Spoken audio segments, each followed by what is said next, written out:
Hello and welcome to a quick discussion of Sonic the Hedgehog.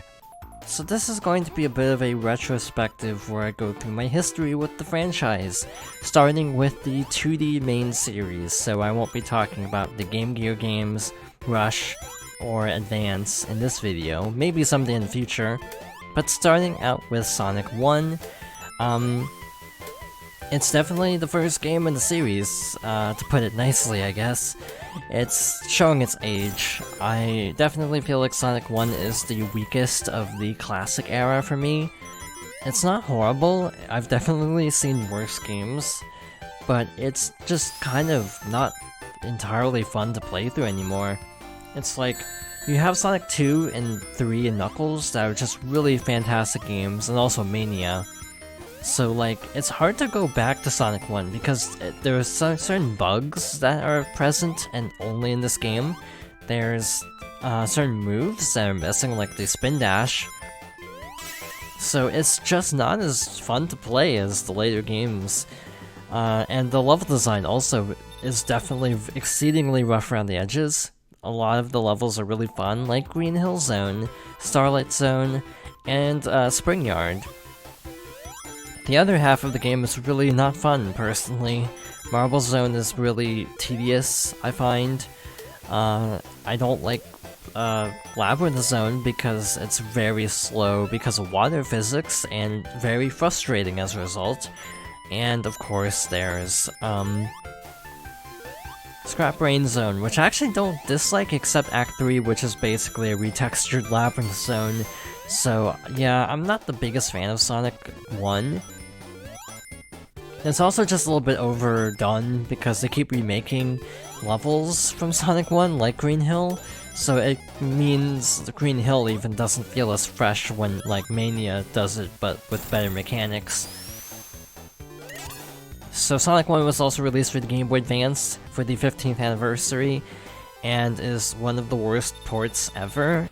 The frame rate is awful, the sound is terrible, the screen crunch, as it's called, is ridiculous, where you can barely see anything, and it's just not a fun time.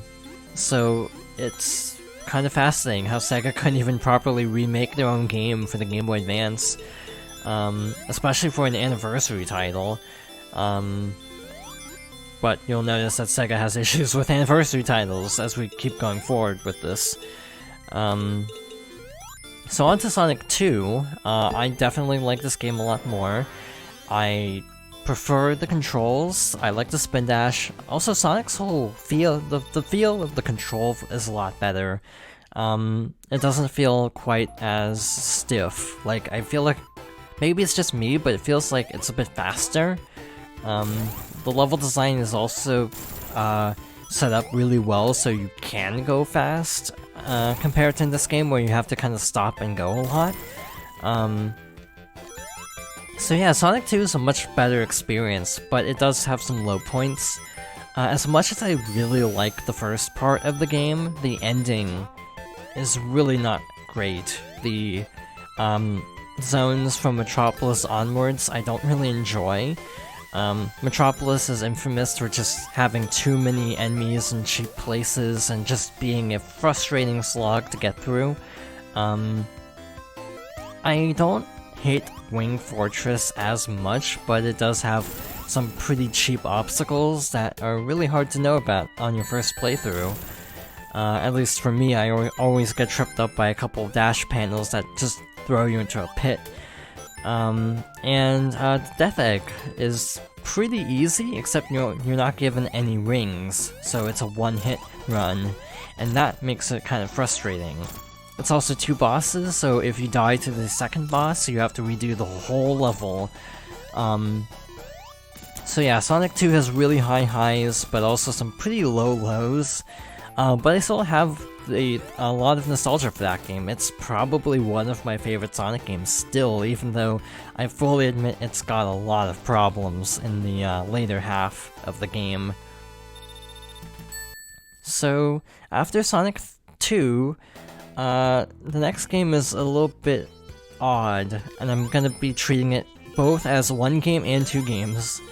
It's of course Sonic 3 and Knuckles. I kind of go back and forth on Sonic 3 and Knuckles. I feel like Sonic 3 is the better half, because I really like Ice Cap and Angel Island Zone, and I even like Hydro City, and Sonic and Knuckles just doesn't feel as overall solid to me because mostly the desert level. I honestly don't even know the name of the level because I don't like playing it that much that I've never even bothered to learn the name of it. And I also never really got that far. Sonic 3 has a save feature while Sonic and Knuckles didn't, unless you lock on the cartridges, which you have to actually unlock as a bonus feature in Sonic Mega Collection, so I didn't really experience Sonic and Knuckles until much later. And overall, I just don't like it as much as 3. Maybe it is nostalgia again, but so yeah, Sonic 2 and 3 are probably my favorites, followed by Knuckles, then 1. And also, I almost completely forgot to mention Sonic CD, which I would actually put before Sonic 1. CD is like a good game that's kind of not for me. I don't really like the setup of the game. It's very exploration focused, which isn't inherently bad by any means, but it's very, it was very confusing when I first played it on the Gems collection. It was, yeah, really confusing. It was really easy to get lost and get a time over. And I never even got the best ending, or even knew about the best ending, because quite frankly, I never even found like the robot generators, or any of the collectibles. So Sonic CD I do prefer over Sonic 1, just because I think I like the idea of the level designs being a little bit more vertical and a little bit larger in size. I just feel like the execution leaves a lot to be desired. I'm also not a fan of the spin dash. They make it really slow in Sonic CD in favor of the super peel out, so I don't really like how it feels in CD. You might as well just use the super peel out at that point. So yeah, it would be Sonic 2 and 3, Knuckles, CD, then 1. And then, they started going to 3D afterwards with Sonic 3D Blast, which we'll be starting out the next video with. But for this one, we're moving on to Sonic 4 Episode 1. The much maligned Sonic 4. I actually don't think it's as bad as I was expecting. It's definitely not good though. I would put it kind of in the same rank as Sonic 1, where it's like, it's adequate. But with Sonic 1, it has the advantage of being the first game. Sonic 4 should know better by now, being it released in like 2010. So yeah, I'm not super crazy about Sonic 4 Episode 1, but I do think it's a tad overhated, actually. It wasn't nearly as horrible as I expected, even though the controls are pretty bad, and a lot of the level designs are not great either. And a lot of them rely on nostalgia, like, you know, a Green Hill-like zone, a Labyrinth-like zone, and so on. So it's lacking in originality, and the execution of the ideas aren't solid. They're pretty bad, actually, so, like, yeah, I'd give Sonic, for a placement, like, around 1, maybe before 1, because I didn't entirely hate it, but I didn't love it either, so it's basically tied with Sonic 1 for me. I haven't played Episode 2 that much, so I'm reserving judgment. I played the first level, Sylvania Castle, original name, I know. But it wasn't bad. It actually felt a little bit better. The art was a lot better, less glossy and weird. Like, the art style in Sonic 4 Episode 1 is just off. 2 looks much better, at least. The controls are about the same. The addition of tag moves with Tails is kind of cool, and co-op. So yeah, overall the presentation is a lot better. The level design seemed a little better, but it's a little too early to say because it could nosedive pretty quickly based on Episode 1.